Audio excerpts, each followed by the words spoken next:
한마디로 말해서 오늘은 국회가 최저임금 산입 범위를 조정했다는 소식을 전해드리겠습니다. 이완배 기자의 경제의 속살. 오늘은 김승옥의 무진기행 함께 읽어보겠습니다. 정선태 교수의 오늘을 읽는 책. 네, 오늘은 계속되는 한국당의 목리에 대해 말씀드리겠습니다. 김성애 보좌관의 답정너. 네, 오늘은 하나은행의 언론 마사지 그리고 MBC와 KBS의 자잘한 소식들을 전하도록 하겠습니다. 정상근 기자의 오늘 미디어. 김용민 브리핑. 잠시 후 시작합니다.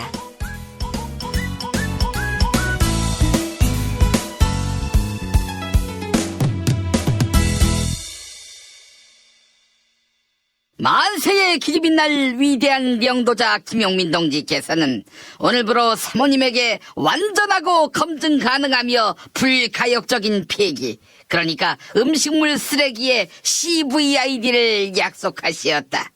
김용민 동지께서는 스마트 카라를 전략적으로 배치하기만 하면 우리 집에 냄새나는 음식물 쓰레기를 더 이상 가지고 있을 이유가 없다고 천명하시며, 건조 분쇄 방식의 스마트 카라를 이용해 음식물 쓰레기의 부피를 획기적으로 줄이고 악취까지 완벽하게 제거하여 가정평화 이웃평화에 이바지하겠다고 선언하시었다. 음식물 처리기 중 유일한 환경마크 획득 제품인 스마트 카라는 감량률과 소음, 탈취 성능까지 기준을 충족할 뿐 아니라 전기 사용량까지 혁명적으로 줄인 제품이라 하겠다.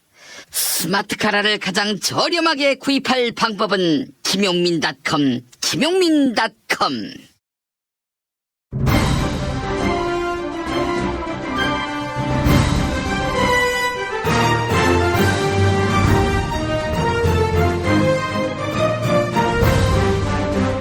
김용민 브리핑.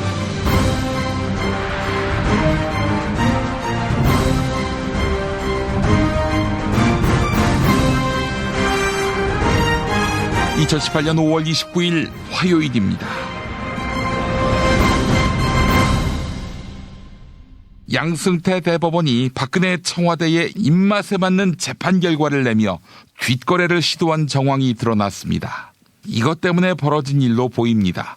1심, 2심을 뒤집는 대법원 판결로 복직에 대한 희망이 수포로 돌아간 것은 물론 수령한 급여를 이자까지 쳐서 도로 토해내 억대 빚더미에 오른 KTX 여승무원 한 명은 3살 자식을 두고 세상을 떠났습니다. 양승태 대법원을 살인 집단이라고 말한다면 과연 반박할 수 있겠습니까? 그런데 김명수 원장 체제의 대법원은 양승태를 봐주려고 작정한 듯 보입니다. 양승태가 진상조사에 응하지 않겠다고 하니 알겠다며 덮었습니다. 이런 양승태에 대해 직권남용 고발 대신 징계 의견을 내는 선으로 봉합하려 했습니다. 상대가 양승태가 아니라 법원 밖의 사람이었으면 과연 있었을 법한 일일까요? 스님이 자기 머리카락을 자를 수 없는 법이지요. 이젠 불가피하게 검찰이 나서야 합니다.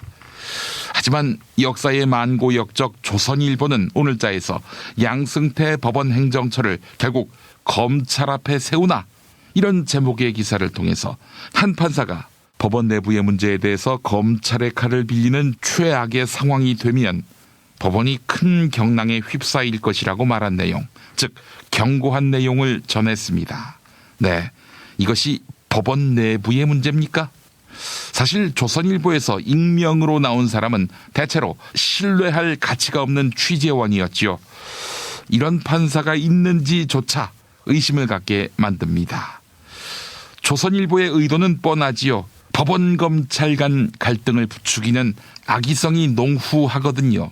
하긴 양승태 사법부가 자기들에게 비판적인 판사들의 움직임과 관련해 보수 언론을 통해 대응 논리를 유포하고 이 비판적 판사들을 고립화하는 전략을 추진한다. 특히 진보 성향 판사들의 돌출성 언행을 부각한다 따위의 방안을 검토했다고 하지요. 그 맥락에서 2015년 9월 20일자 조선일보 보도 요청 사항이란 법원의 비밀 문건이 주목됩니다. 요컨대 이 사건과 관련해 조선일보는 양승태 대법원과 공범 관계가 아닐까요? 판사님들, 만약 검찰이 이 문제를 수사하면 반발할 겁니까? 들끓는 국민의 분노에 맞설 만큼 이 나라 판사들이 염치 없다고 무모하다고 생각하지 않습니다. 아울러 신뢰를 상실한 사법부가 국민과 맞서 본전이나 찾을 힘이 있을지 의문입니다. 물론 교묘하게 문재인 대통령과 가까운 사람들 재판에서 엿먹이는 짓도 할 수 있겠죠. 그러나 국민이 그거 분간 못할 만큼 어리석다고 생각한다면 오산입니다. 잘못했으면 대통령도 감옥 가는 세상, 그런 세상이 민주주의와 법치주의가 생동하는 세상입니다. 누구는 법원의 진상조사 안 받아도 되고 누구는 검찰의 칼날을 피해도 되는 그런 민주주의, 그런 법치주의는 없습니다. 문재인 정부에 대한 70% 넘는 지지율은 이런 반역 반동 세력에게 단호히 맞서라는 국민의 명령입니다. 골물 대로 골맞고 썩을 대로 썩은 사법부. 이젠 더 이상 국민이 용납하지 않을 것입니다. 행여 어줍지 않은 반발로 역사의 대의를 거스르려 한다면 그 판사의 이름은 영원히 오명이 될 것입니다. 어디 한번 국민한테 덤벼보기 바랍니다. 판사를 대체할 AI, 즉 인공지능 판결을 요구하는 것으로 국민은 답할 것입니다. 조커 미국 대통령도 작전 내용을 파악한 듯 보인다. 수화기를 들자마자 이건 북한의 소행입니다. 북한이 한 짓이에요. 그럼 침략 도발 아닙니까? 미군은 뭐 하는 거죠? 즉각 군사적 빈도 대응을... 총리, 자중하세요.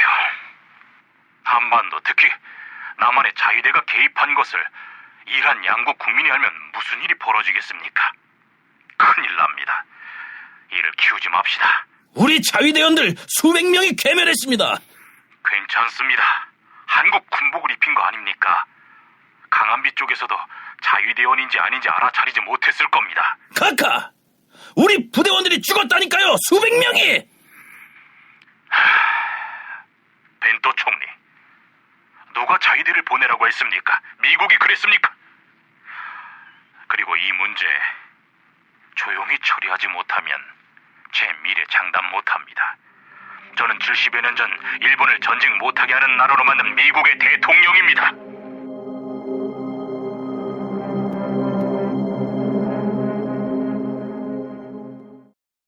김용민의 정치 판타지 첫 번째 작품 컨틴전시 플랜 총 8부작 중 5부가 올라왔습니다.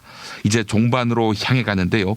미국, 일본이 한국 보수와 함께 민주 진보 정부를 붕괴시키기 위한 음모를 펼치는 시나리오.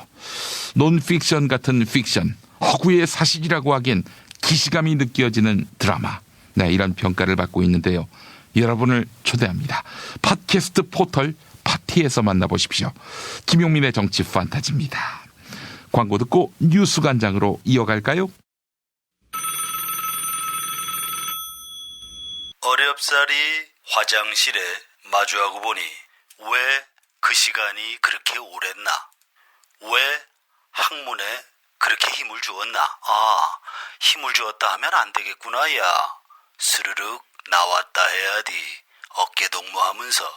정말 만감이 교차하는 속에서 빅동의 추억, 미궁 장사랑에서 만나보시라요.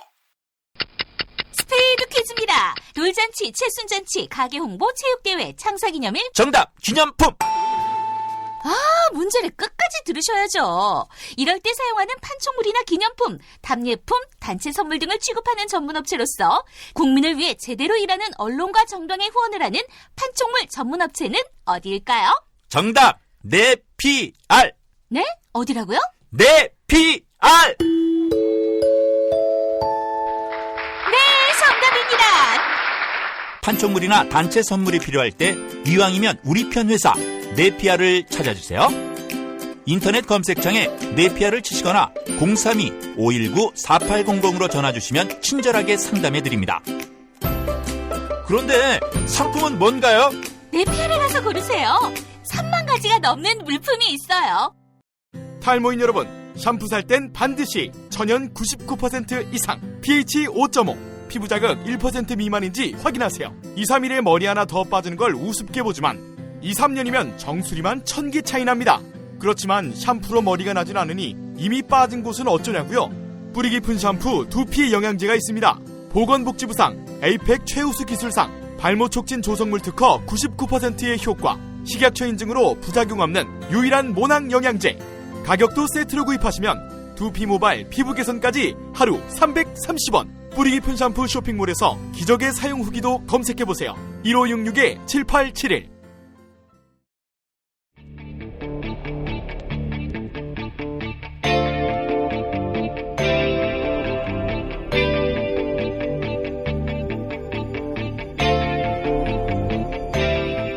김용민의 뉴스 광장.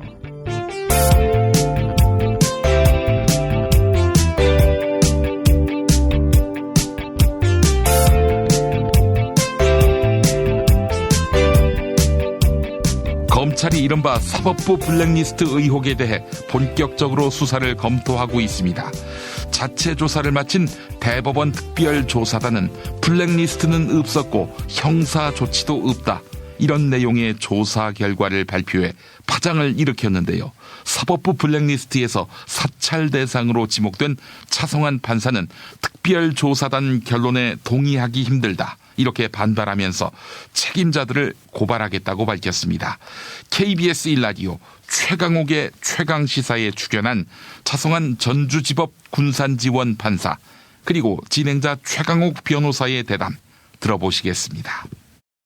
그 사실관계상 좀 개인적으로 그렇게 하는데, 저에 대해서 예를 들어서 그 기존의 뒷조사 외에 그 재산 내역을 뒤졌던데, 그렇더라고요. 이제 그런 사실관계들이 추가로 밝혀지고, 또 이번에 보니까 다른 판사님들 뒷조사한 거나, 네. 아니면은 원세훈 판결 관련해서 이제 부적절하다고 볼 수 있는 어떤 일종의 거래. 거래에 모르겠습니다. 그게 실제 실행될지 모르겠지만, 네. 이제 그런 정황들이 구체적으로 나타나고, 또 이제 그 과정에서 그 행정처와 이제 재판부 사이에 어떤 어떤 의사소통 과정, 그런 부분들이 좀 더 구체적으로 나온 거는 성과인데, 네. 근데 이제 결론에서 좀 답답하기 힘든 게, 이제 직권 남용죄나 위계 업무 방해죄, 이런 것들을 나름 검토한, 간략한 검토한 내용은 나오는데, 제가 보기에는 좀 납득하기 힘든 이유로 그런 형사 조치를 배제한 결론은 좀 동의하기 힘들지 않나, 그런 생각이 듭니다. 그러니까요. 전 대법원장 조사도 하지 않았고, 또 인사 관련 자료는 제출을 거부해서 확인하지 않았고, 그렇게 얘기하고도 그렇지만 형사고발을 할 필요는 없다, 이렇게 결론을 지금 맺은 거잖아요. 예, 그러니까 예를 들어서 그 진술조사 부분은 좀 심하게 얘기하면, 이제 만약 수사에서라면 이렇게 나기 힘들었을 거라고 생각하는데, 당사자의 진술을 받고 그 다음에 그거를 반박하기 위한 어떤 정교한 다른 조사나, 그렇죠. 아니면 이제 검증과 확인, 확실한 검증과 확인이 제대로 안 되고, 특히 이제 말씀하신 그 문제가 이제 그 인사모 보고서상 그 인사모라는 행정처의 어떤 상고법원의 비판적인 역할을 했던 단체인데요. 그러니까 거기에서 있었던 분들에 대한 인사상 불이익을 검토해 볼 수 있다라고까지 써 있는데, 그게 실행된 걸 확인하려면 그분들이 해외 연수나 아니면 선발석 보직인 재판연구관, 그다음에 심의관, 이런 것들에 지원했는지, 그리고 안 됐는데 아니면 됐는데 그 이유들을 확인해야 되는데, 거기에 대해서 이제 인사상 기밀이라는 이유로 다 거부해 버렸는데, 요거는 좀 이해가 안 돼요. 그러니까 단장이 처장님이시고, 그다음에 대법원장님이 이 특별 구성한, 이게 제가 보기에는 사법부의 신뢰에 정말 결정적인 건데, 이런 자료도 제대로 주지 않은 조사가 과연 정당한지, 저는 조금 의문을 가지고 있습니다. 노동계의 반발 속에 최저임금법 일부 개정 법률안이 국회 본회의를 통과했습니다. 최저임금법 개정안은 최저임금 산입 범위에 기본급에 더해 정기상여금 그리고 복리후생비 일부를 포함하도록 했는데요. 국회 환경노동위원회 여당 간사인 더불어민주당 한정혜 의원은 최저임금을 받는 노동자들은 물론 최저임금의 130%를 받는 분들, 즉 차상위 계층 계층까지 보호하기 위한 법안이다. 이렇게 설명합니다. CPBC 가톨릭 평화방송 라디오 열린세상 오늘 김혜영입니다에 출연한 더불어민주당 한정혜 의원 그리고 진행자 김혜영 기자의 일문일답 들어보시겠습니다. 지금 급여 외에도 상여금과 복리후생수당까지 포함하도록 이 최저임금법 개정을 추진하고 계신 이유가 궁금합니다. 최저임금 제도는 아시다시피 이제 국가가 정한 금액 이상의 임금을 노동자에게 지급해야 한다라고 하는 좀 강제 규정의 제도이기도 하죠. 이걸 위반했을 경우에는 좀 처벌이 큽니다. 3년 이하 징역 또는 2천만 원 이하 벌금으로 되어 있는데요. 예. 근데 노동자가 받는 이제 모든 임금이 최저임금에 포함되는 것이 아니게 되어 있습니다. 우리나라의 경우에는 선진국에 비해서 최저임금 산입범위가 상당히 좁아서 실제 지급되고 있는 정기 상여금 그것을 매월 지급한다 하더라도 또 실제 지급되고 있는 복리후생비 등이 최저임금에 반영되지 못하고 있어서 이 합리적인 개선이 필요하다라고 했었습니다. 이제 예를 하나 들어보면요.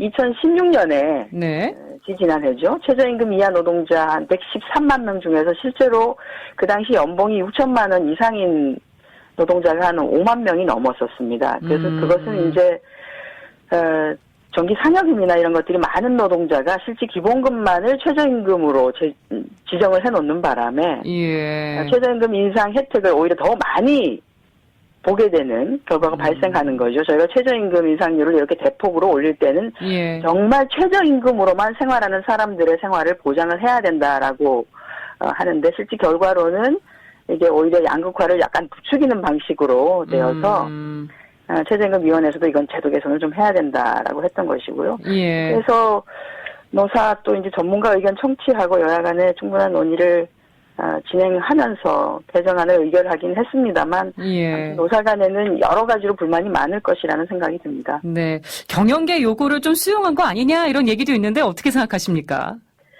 경영계 요구를 100% 수용했다 이렇게 말씀드리기는 어렵고요. 왜냐하면 애초에 그 전문가 TF에서 제도 개선 TF에서 제시했던 안은 노동자들이 받는 모든 정기 상여금은 다 포함해야 된다라고 하는 것은 거의 당연시 했었고요. 그다음에 이제 복리후생비의 경우에는 세 가지 안을 병렬적으로 주셨는데 그것이 현물을 포함해서 그러니까 그 현금으로 지급하는 것이 아니라 예를 들어 식사를 제공하는 것 또는 숙박을 제공하는 것 이런 현물까지도 다 포함해야 된다고 하는 안 또는 현금으로 주는 것만 포함해야 된다고 하는 안 아니면 아예 매월 지급하지 않는 것은 포함하지 않아야 된다라고 하는 이런 식으로 굉장히 폭넓게 사실은 안을 만들어서 제시를 한 상태였습니다. 이랬기 때문에 아마 최저임금위원회에서 노사가 논의를 하기가 쉽지 않았을 거다는 생각이 듭니다. 너무 폭넓은 부분을 다 포함해야 된다라고 하는 내용이 들어가 있었기 때문에요. 그러나 이제 저희가 이것을 논의를 하면서 그래도 정말 최저임금을 받는 노동자 그게 이제 올해로 기준으로 따지면 연봉으로 봐서 1,880만 원 정도가 되는데요. 그 최저임금을 받는 사람들의 한 130%까지를 더 받으시는 차상위 계층까지는 보호해야 되는 거 아니냐. 그러니까 연소득 한 2,500만 원 정도까지는 이 최저임금에 정기 상여금이나 복리후생비를 포함한다 하더라도 영향을 미치지 않는 것으로 하자라고 해서 일종의 대안으로 만든 것인데요. 이렇게 하다 보니까 사실은 중소기업 중에서도 아주 이제 소규모 사업장이나 소상공인이나 이런 분들은 굉장히 불만이 많으시죠. 그런 것 같아요. 또 뭐 혜택이 이루어지지 않는다라고 하는 불만은 있으신데 최저임금 제도라고 하는 것을 좀 지켜야 하고 최저임금보다 조금 더 받으시는 분들 이런 분들까지는 우리가 좀 보호를 해야 되는 거 아니냐. 그렇게 해서 만들어진 아니라고 봐주셨으면 좋겠습니다. 미국 공화당 일각에서는 조선의 비핵화 의지를 놓고 회의론이 제기되고 있는데요. 조선이 핵을 포기하기란 매우 어려운 일이란 것입니다. 하지만 통일연구원 홍민연구위원은 지난 토요일 남북 정상회담을 통해서 문재인 대통령이 김정은 위원장의 비핵화 의지를 확인했을 것이다. 이렇게 목소리를 높였습니다. MBC 라디오 이범의 시선집중에 출연한 통일연구원 홍민연구위원과 진행자 이범 교육평론가의 일문일답 들어보시겠습니다. 그래서 이제 뭐 대통령께서도 이제 어제 발표를 하는 과정에서 이제 기자 문답 때 기자분들 사이에서 이제 그런 얘기가 나왔죠. CBID를 확실히 확인한 것이냐. 예. 완전한 비핵화에 대해서는 확인했다고 하는데 미국이 얘기한 CBID냐 뭐 이런 얘기를 했는데 대통령께서 그거는 이미 폼페이오의 두 차례 방북과 그다음에 북미 정상회담이 결정되는 과정에 이미 그건 전제되고 있는 것이다라고 예. 이제 얘기를 했기 때문에 그걸 다시 뭐 구체적으로 얘기하지 않겠다 이렇게 얘기하셨는데 저도 비슷한 맥락이라고 봅니다. 왜냐하면 이거는 기본적으로 미국 측이 이미 회담을 전제를 했을 때는 상당 부분 그런 CBID가 가깝게 갈 수 있다 또는 그것이 전제를 했기 때문에 이제 정상회담을 추진해 왔고 나름대로의 성공을 기대했던 부분이 있는 것이거든요. 그래서 다만 이제 우리가 이제 그 최근에 볼턴 국가안보보좌관하고 펜스 부통령 그리고 최선희 김기관으로 이어진 뭐 이런 일련의 다마 말 대 말의 그 싸움 중에 일종의 CBID를 일방적으로 요구하는 것에 대한 북한의 뭐 불편함을 표시하는 부분들이 있었습니다. 그래서 아마 이런 부분들이 혹시 북한이 CBID에 대한 의지가 없는 것이 아닌가 뭐 이런 오해를 할 수 있는 부분이 있긴 있었죠. 그런데 그것은 어떤 면에서는 상당히 정치적 수사들에 가까운 부분이 있거든요. 그러니까 그 자체가 아예 CBID 의지가 없다는 방식으로 읽는 거는 적절하지 않고요. 그 한쪽에서 계속 리비아식 얘기를 하면서 체제를 약간 모독한 듯한 발언을 던지는 것 자체, 그러니까 정상회담을 앞두고 거기에 대한 이제 불편함을 표현하기 위해서 왜 일방적으로 그렇게 자꾸 CBID를 요구하는 식으로 얘기를 하느냐. 그게 바로 북한이 강경 발언을 하게 된 중요한 배경이란 말씀이죠. 그렇죠. 그러니까 어제 뭐 대통령이 발표한 내용에도 오해의 얘기가 있었거든요. 오해라는 표현이 있었죠. 네. 그래서 그거는 그 CBID 자체가 원래 이제 조율됐던 구도에서 CBID 자체를 부정하는 그런 어떤 이견이 있어서 그런 것이 아니라 실제적으로 그 CBID는 이미 어느 정도 조율을 하고 할 수 있는 의지를 갖고 있는데 그것을 뭐 실제 이제 외교안보 라인에 있는 그리고 미국의 고위급 인사들이 발언 속에서 지나치게 오해를 불러일으킨 방식으로 얘기를 하다 보니까 그것이 이제 확인이 된 것이지 CBID 자체에 대한 문제는 사실상 없다. 그리고 어제 아마 만났을 때 대통령께서 CBID에 대해서 구체적으로 물어보지는 않았지만 다시 한번 비핵화에 대한 의지는 확인을 했을 것이다라고 봅니다. 진실은 반드시 밝혀진다고. 무엇이 진실입니까? 대통령이라고 하는 지위를 진실을 밝히지 않는 데에 역이용해서. 김보영 아나운서가 함께합니다. 아프니까 팩트다. 안녕하세요. 아프니까 팩트다 김보영입니다. 지난 토요일 문재인 대통령은 판문점 북측 지역 통일각에서 김정은 조선 국무위원장을 만났는데요. 당시 문재인 대통령의 군 통수권에 공백이 있었다는 주장이 나왔습니다. 대한민국의 군 통수권이 이양되지 못해서 한국이 무방비 상태로 방치됐다는 겁니다. 자유한국당 원내대책회의에서 있었던 김성태 원내대표의 발언 들어보시죠. 비록 2시간의 짧은 시간이었지만 대한민국은 대통령이 적성국 북한의 정상과 만나고 있었습니다. 군 통수권 이양이 제대로 되지 않은 2시간은 대한민국은 불안했습니다. 실제로 JTBC가 청와대와 국방부에 확인한 결과 문재인 대통령은 권한을 누구에게도 넘긴 적이 없었습니다. 하지만 청와대 관계자는 문재인 대통령은 당시 정상적인 군 통수권을 행사 중이었다. 이렇게 설명했습니다. 예를 들어 대통령이 해외 순방을 간다고 해서 군 통수권을 이양하고 가는 건 아니라는 겁니다. JTBC 역시 군 통수권은 대통령의 헌법상 고유 권한이다. 이렇게 강조합니다. 후임 대통령이 아니라면 이양 자체가 성립하지 않습니다. 군 통수권 이양이 아니라 권한 대행이 정확한 표현인 건데요. 청와대 관계자는 문재인 대통령이 조선에 가는 것은 군 통수권을 이양해야 하는 거리나 사고 상황으로 볼 수 없다. 이렇게 덧붙였습니다. 거리는 사임 또는 탄핵 확정으로 대통령직이 공석이 되는 것을 뜻하며 사고는 직무 수행이 일시적으로 어려운 상태입니다. 2017년엔 박근혜 전 대통령이 탄핵이 됐고 대통령 거리 상태여서 황교안 당시 총리가 군 통수권을 대행했죠. 한편 군 통수권의 개념은 단적인 예로 육해 공군을 총괄하는 합참의장을 지휘하는 건데요. 문재인 대통령은 물리적으로 북측에 있었지만 군이 언제든 연락을 취할 수 있었던 상태였습니다. 청와대와 국방부는 통신에 전혀 문제가 없었다고 답했습니다. 다만 만약의 사태에 대비해 김동연 기획재정부 장관 겸 경제부총리 그리고 송영무 국방장관이 상황 대비 중이었던 것으로 알려졌습니다.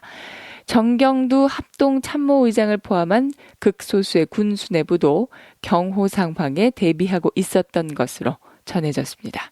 지금까지 아프니까 팩트다였습니다. 중고차죠? 네.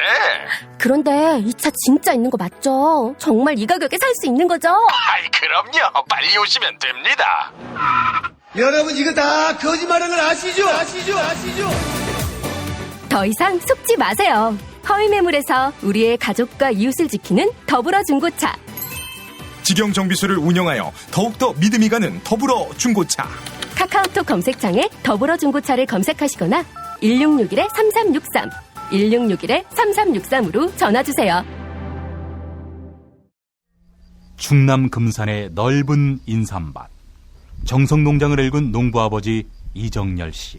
자연은 노력한 만큼 내어준다. 그 자연의 마음을 알기에 정성농장을 더불어 일구는 아들 이성규 씨도 아버지에게 배운 것처럼 정직하고 또 성실하게.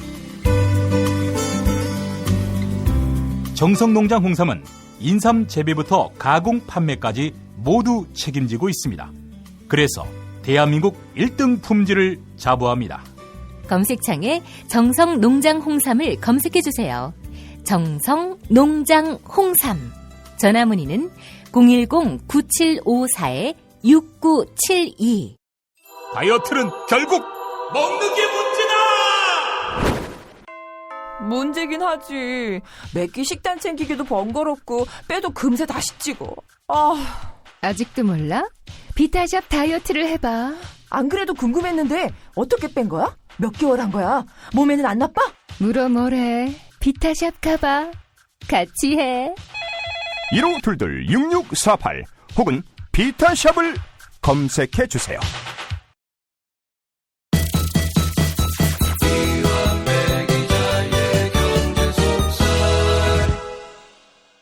넬리소다 세제는 세탁물 5kg당 단 한 스푼이면 충분합니다.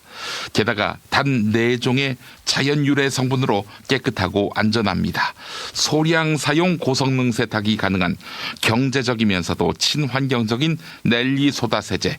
압도적 최저가로 구매하는 방법은 김용민닷컴입니다. 경제의 속살로 이어갈까요? 민중의 소리 이완배 기자 만나겠습니다. 이완배 기자님. 네, 안녕하십니까? 예, 오늘 어떤 이야기 해볼까요? 네, 오늘은 지난주 금요일에요. 국회 환경노동위원회가 의결한 최저임금 산입범위 조정에 관한 소식을 전해드리겠습니다. 예. 이슈가 많이 돼서 많은 분들이 들으셨겠지만 국회 환노위가 최저임금법을 개정을 했어요. 그러면서 최저임금 산입범위라는 걸 조정을 했습니다. 예. 어제 오후에 국회에서 본회의를 열고 통과될 예정이었어요. 그러니까 저희가 오늘 사정이 있어서 지금 녹음을 오후 2시 반에 하고 있어서 통과가 됐는지 여부를 정확히 모르는 상태에서 방송을 하고 있는데 아마 지금 분위기면 통과가 됐을 것 같습니다. 예. 왜냐하면 이게 환노위에서 여야 격돌 끝에 통과가 된 게 아닙니다. 여야 합의에 의해서 통과가 된 거예요. 그리고 또 정확히 이야기를 하면 민주당의 찬성 혹은 민주당의 적극적인 동조 아래 이루어졌습니다. 그래서 아마 뉴스를 들으시는 청취자분들께서는 이미 최저임금법 개정안이 통과가 됐다는 뉴스를 확인하신 뒤일 가능성이 더 높은 것 같습니다. 예.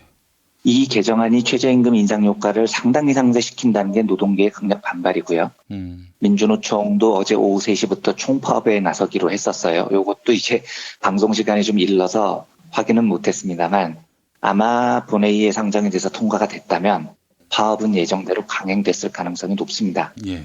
지금부터 이제 산입 범위가 뭐고 어떤 면에서 이슈가 되는지를 살펴보겠습니다만 저는 이 논의가 환노위에서 민주당의 찬성, 심지어 민주당의 적극적인 동조 아래 이루어졌다는 게 매우 슬프고 걱정스럽습니다. 예. 이건 한 나라의 저임금 노동자를 대하는 철학의 문제인 겁니다. 그런데 집권 여당에서 이 문제를 이렇게 간단히 그것도 기업 입장에서 소화를 했다는 게 믿어지지가 않아요. 예. 이 이야기는 차차 드리기로 하겠습니다. 예.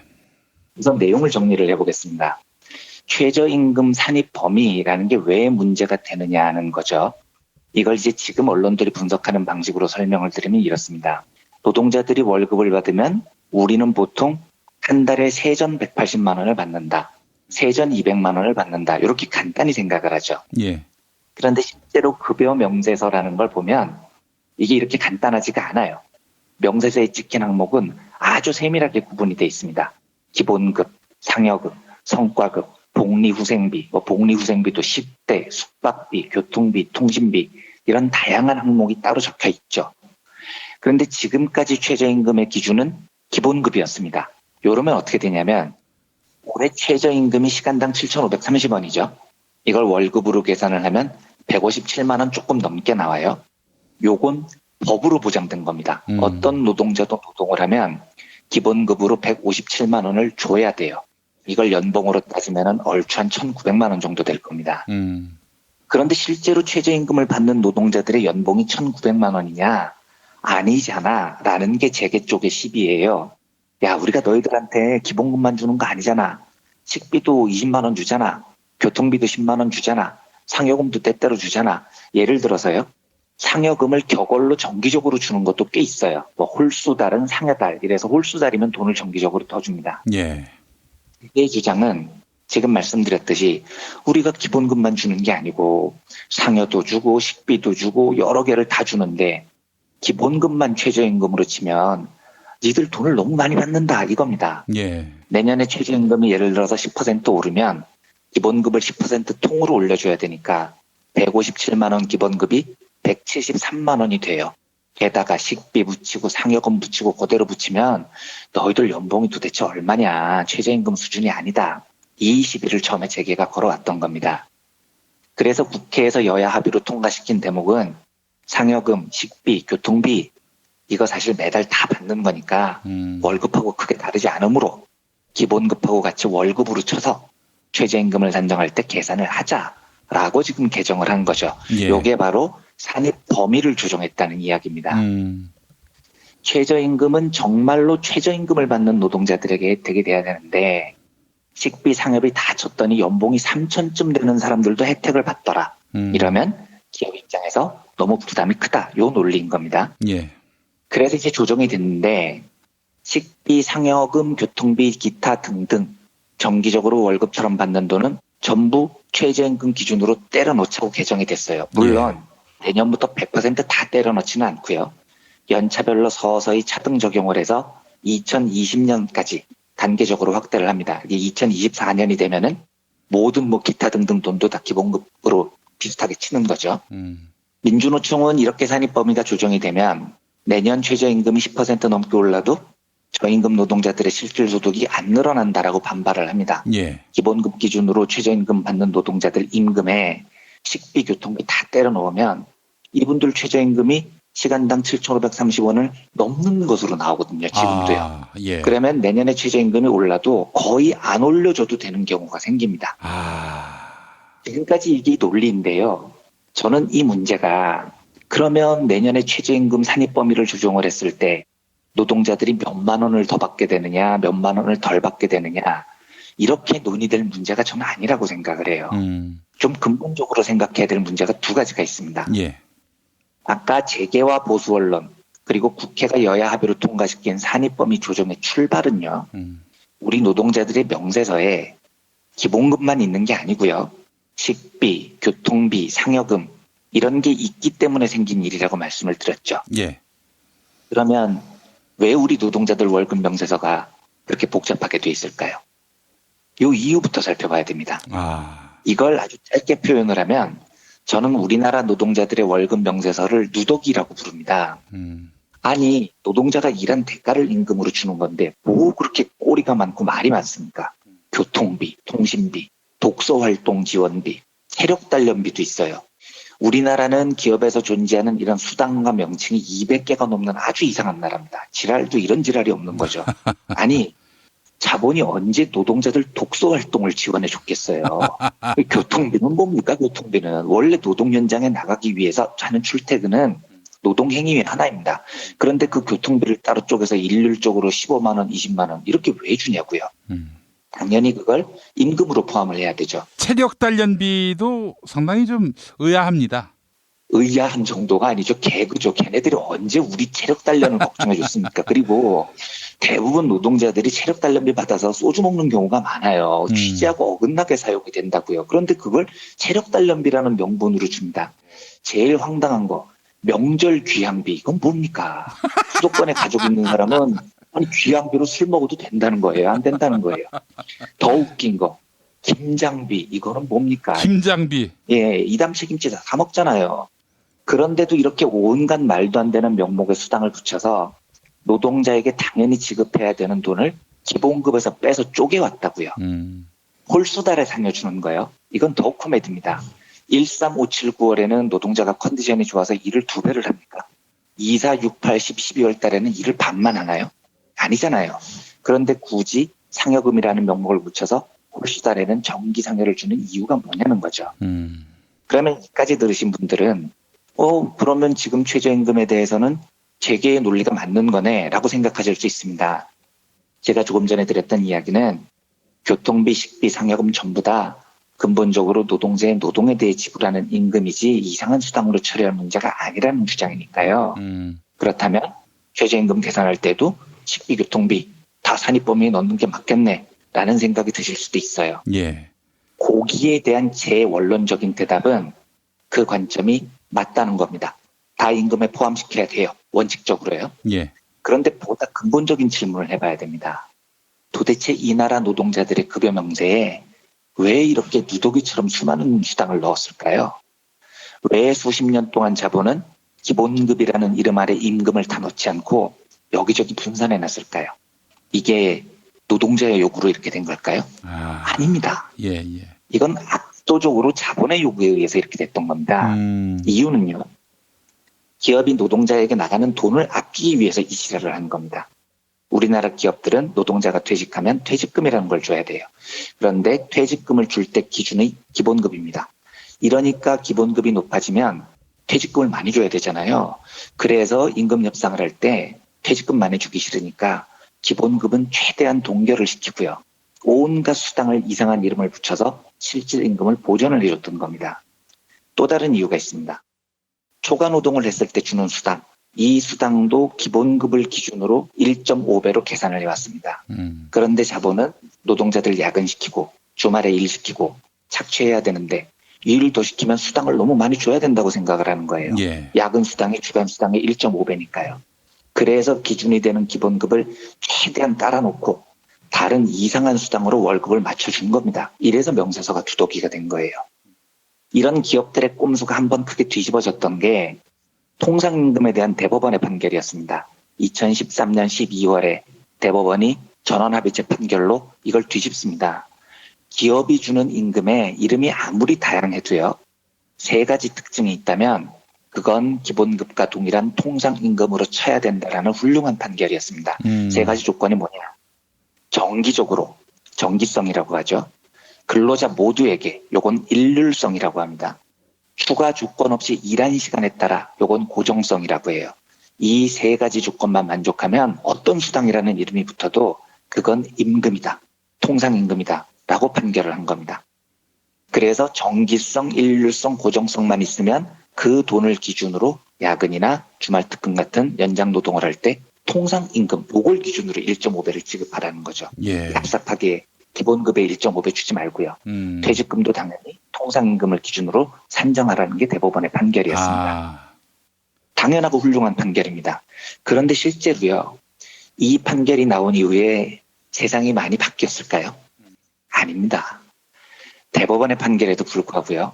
많은 기업들이 계속해서 꼼수를 씁니다. 어떤 식으로 하냐면 아까 말씀드렸던 짝수달 상여 이런 거 있잖아요. 이거 매월 짝수달에 나오니까 당연히 통상적이고 고정적으로 주는 돈입니다. 그런데 현대차 통상임금 소송 때 보면 사측이 취업규칙에 이상한 대목을 하나 집어넣어요. 15일 미만 근무자에게는 상여금 지급을 제외한다. 그러니까 이제 회사에 입사한 지 15일이 안 된 사람은 상여금을 안 주겠다는 거죠. 이게 뭐야? 이런 걸 왜 집어넣었지? 이런 궁금증이 드는데 요 아무것도 아닌 한 문장 때문에 노조가 통상임금 소송에서 연패를 하는 결정적인 문장이 돼버립니다. 왜냐하면 15일 미만 근무자에게는 상여금을 안 줘? 통상임금에는 고정성이라는 특징이 있어야 돼. 즉 모든 노동자에게 줬느냐를 따지는 건데 15일 미만 노동자에게 안 주는 거면 그건 모든 노동자에게 주는 게 아니잖아. 고정성이 없지. 그래서 보너스를 통상임금에 못 넣겠다. 뭐 이런 판결이 나와버리는 겁니다. 예. 또 한 가지 쟁점 중에 신의칙이라는 희한한 단어가 있습니다. 신의칙. 네. 신의 성실의 원칙의 준말이에요. 이 대법원이 판결을 하면서 만들어낸 단어인데 과거에 대법원이 어떻게 판결을 하냐면 통상임금 범위가 확대되면서 자본가가 임금을 더 내야 되잖아요.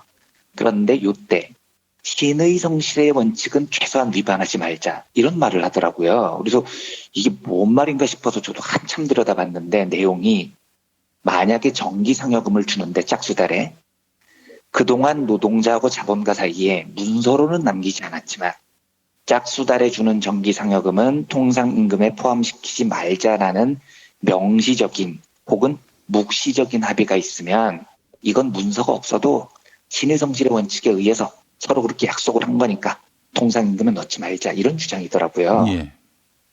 그런데 이것도 진짜 개그인 거죠.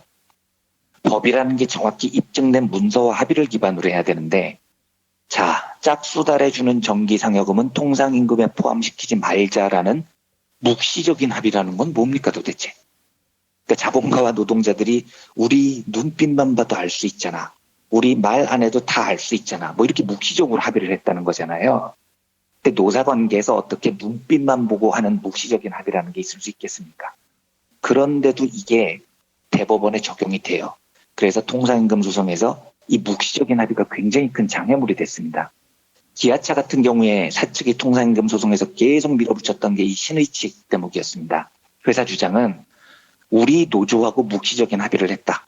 정기상여금은 통상임금이 아니라고 우리는 눈빛으로 말하고 눈빛으로 다 이해했다. 뭐 이런 식의 주장을 한 겁니다. 개소리도 황당한 개소리죠. 정몽구가 노동자들에게 상여금을 주면서 그윽한 눈빛으로 야 내가 말은 안 해도 알지? 상여금은 통상임금에 포함 안 되는 거야? 이렇게 눈빛을 주면 어떤 미친 노조가 그윽한 눈빛으로 회장님 당연하죠. 상여금은 통상임금 아닙니다. 말은 안 해도 우리는 눈빛으로 하고 어떤 미친 노조가 이런 거 있었겠냐고요. 그런데도 이 말도 안 되는 주장을 기아차가 몇 년간 고수하면서 몇 년째 소송을 끌었던 경험이 있어요. 자, 제가 무슨 말씀을 드리고 싶냐면 원론적으로 노동자들에게 주는 임금은 모든 기본급과 동일한 성격을 갖는 노동의 대가라는 점에 저는 100% 동의합니다. 그런데 왜 퇴직금이나 야근 수당, 주말 수당을 계산할 때에는 우리는 그윽한 눈빛만으로도 상여나 식비는 기본급에 포함이 안 된다라고 주장하던 자들이 최저임금을 법적으로 올린다고 하니까 이제 와서 야 상여나 식비는 다 기본급과 똑같은 성격 아니야? 왜 이러고 있냐는 거죠 지금요. 하나만 해야 될 거 아닙니까? 하나만. 정말로 노동자에게 주는 돈이 모두가 기본급 성격이 있다고 재계가 생각한다면 통상임금 적용할 때부터 그 지랄을 하면 안 되는 거였습니다. 눈빛 들이붙이면 안 되는 겁니다. 그런데 기본급이 낮은 게 최저임금 인상에서 노동자들에게 조금 유리하니까 이제 와서 식비나 상여도 기본급이다 이렇게 외쳐요. 아 진짜 장난하는 것도 아니고 이게 무슨 짓이냐는 겁니다. 더 중요한 문제가 남아 있습니다. 이건 좀 슬픈 이야기인데 노동자들의 삶을 보는 한 사회에 특히 한 정치의 본질적인 시각 같은 겁니다. 예. 우리가요 왜 최저임금을 지금 올리려고 하고 있을까요? 문재인 정부는 왜 2020년까지 최저임금 1만 원 공약을 내세웠고 그걸 달성하기 위해서 작년에 최저임금을 많이 올렸을까요? 최저임금 1만 원 숫자를 딱 달성하면 OECD에서 상 주는 게 아니지 않습니까? 이게 수학 성적 100점 맞는 것 같은 성격이 아니잖아요. 예를 들어서 2020년 최저임금이 1만 원이 딱 됐어요. 와 목표 달성이다. 이걸 이렇게 해석해야 되는 문제입니까? 그러면 2020년 최저임금이 9,999원이 됐어요. 아깝이 야 목표 달성 실패. 문재인 정부 공약 달성 실패. 이래야 되는 거냐고요. 아니면 와 그래도 공약 달성률이 99.99%다 이렇게 이걸 숫자로 따질 문제냐는 겁니다. 그게 아니잖아요. 노동자의 삶인데요. 이 노동자의 삶을 100점 만점에 99점, 100점, 101점 이렇게 매겨지는 게 아니잖아요. 우리가 상식을 가진 시민들 사이에서 최저임금을 올리자라는 합의를 만들어갔던 이유는 사람이 중심이 되는 경제에 대한 믿음이 있었기 때문입니다. 예. 사람이 살아있는 경제예요.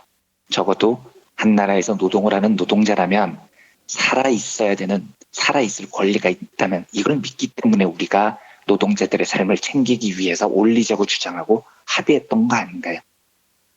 그런데 지금 최저임금 산입 범위에 식비, 교통비도 다 통상성이 있는 임금인이 포함하자고 주장을 합니다.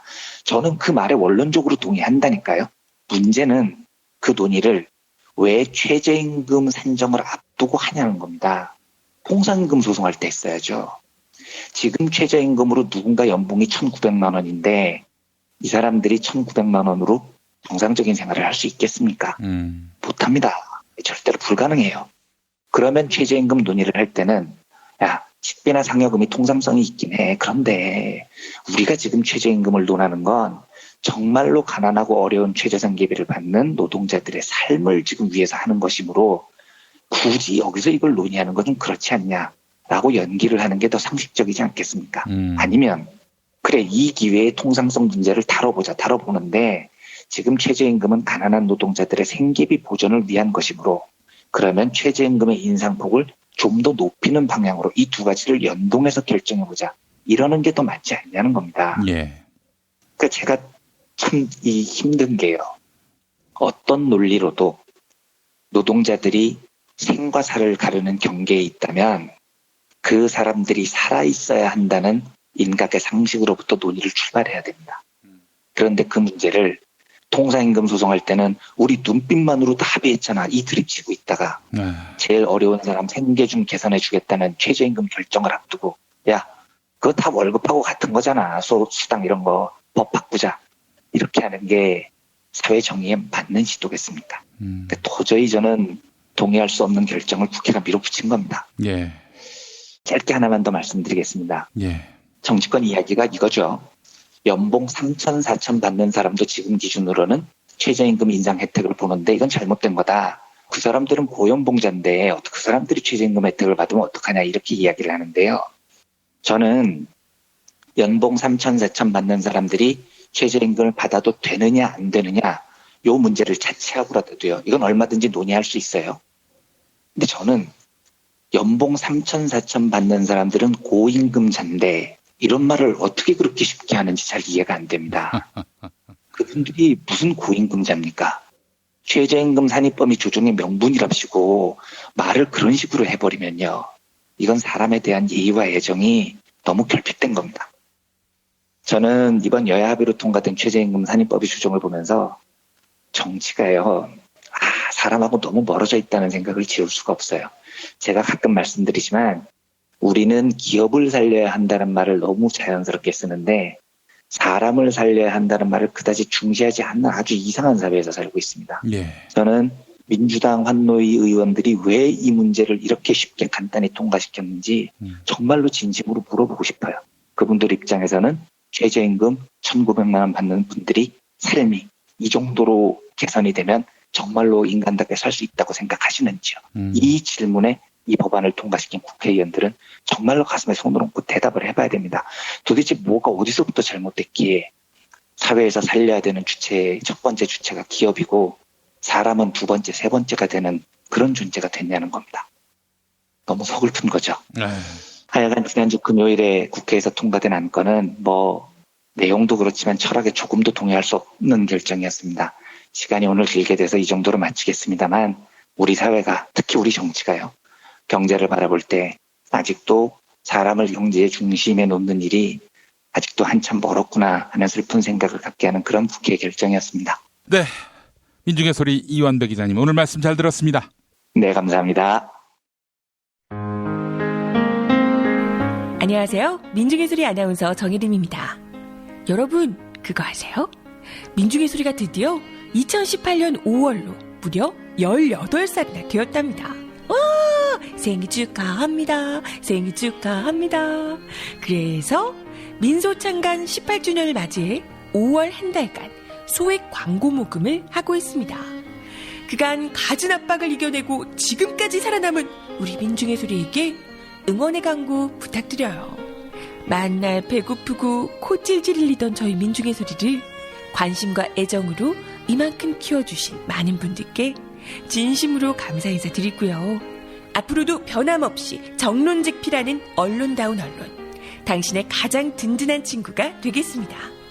소액 광고 문의 전화 1877-1264, 1877-1264. 민중의 소리.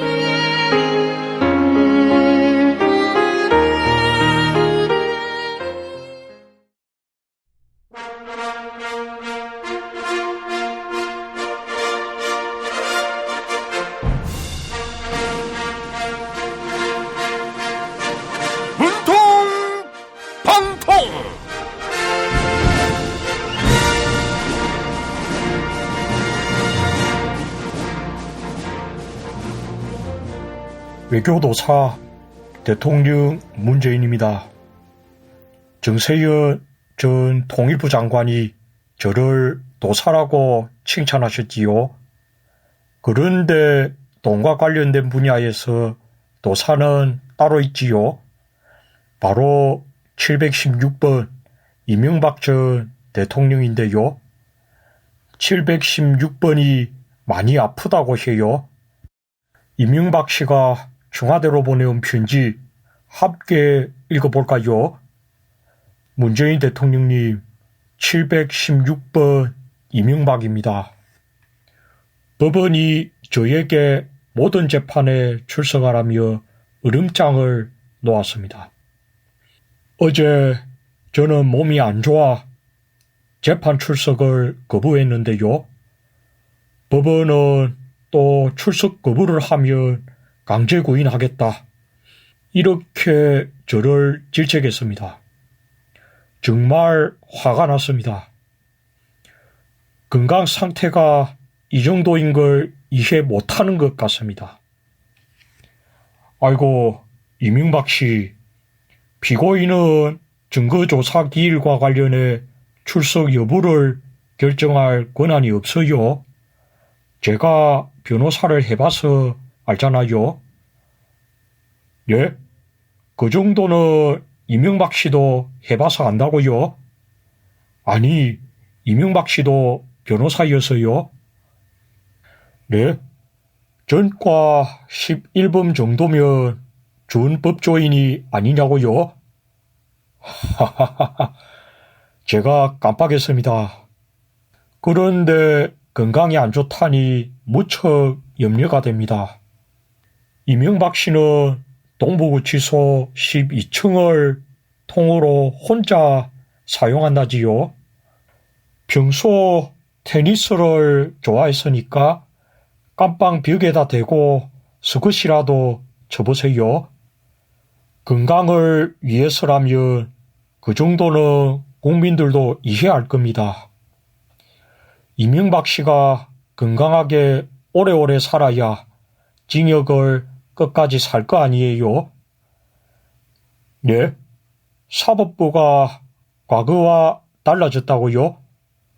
보수 정권에 협조했던 사법부가 이제는 문재인 정부에 협조하는 거 아니냐고요? 아이고, 어제 이명박 씨가 사법부에 화를 낸 이유가 그거였군요. 참 자유한국당스러운 발상입니다. 사법부는 사람에게 충성하지 않고 공정하게 판결을 내려야겠지요. 저는 내일 다시 찾아올게요. 술자리 많은 요즘 3차까지 달린 당신을 위한 필수품 전창걸의 새싹 땅콩차. 이제 속쓰림은 잊으세요. 070-8635-1288 070-8635-1288 생활인을 위한 꿀팁. 집 두 채에 월 10,000원 화재보험 카페.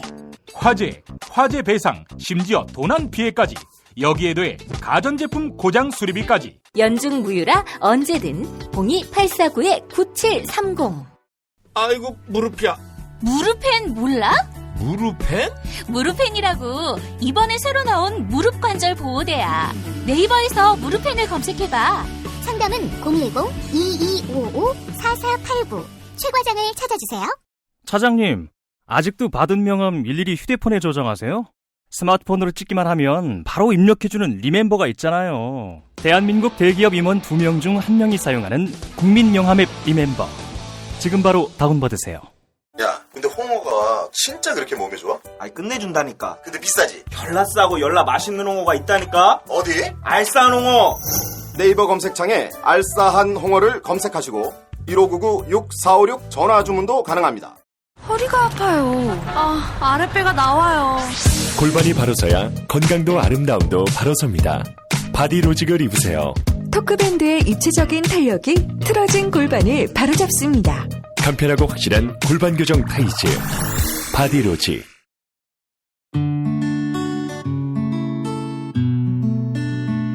당신과 내가 좋은 나라에서 그 정의로운 나라 그곳에 산다면 난 그냥 좋아서 웃기만 할 거예요. 당신의 뉴스 보좌관 김용민 브리핑. 대한민국 뉴스 브리핑의 선두주자 김용민 브리핑. 계속해서 김보영 아나운서가 오늘의 날씨를 전해드립니다. 날씨를 전해드리겠습니다. 오늘은 전국적으로 구름이 많이 끼겠고 낮 한때 벼락을 동반한 소나기가 내릴 것으로 보입니다. 아침 예상 기온 서울 18도, 대전과 광주 19도, 대구 18도입니다. 낮 기온은 서울 25도, 춘천 26도, 전주 28도, 부산 24도로 예상됩니다. 낮 동안에는 경기 동부와 영서, 충북 북부와 경북 북부에 돌풍과 벼락을 동반한 소나기가 쏟아지겠습니다. 여기는 대한민국 브리핑 1번지 김용민 브리핑입니다.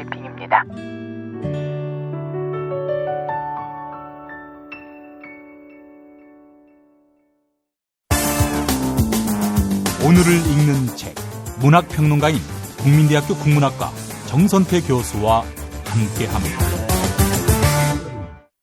국민대학교 한국어문학부 국어국문전공 정선태 교수님 함께하겠습니다. 교수님.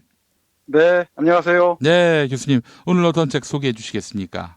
네, 오늘은 김승옥 선생의 무진기행 준비했습니다. 많은 분들에게 익숙한 작품이죠. 네, 그렇습니다.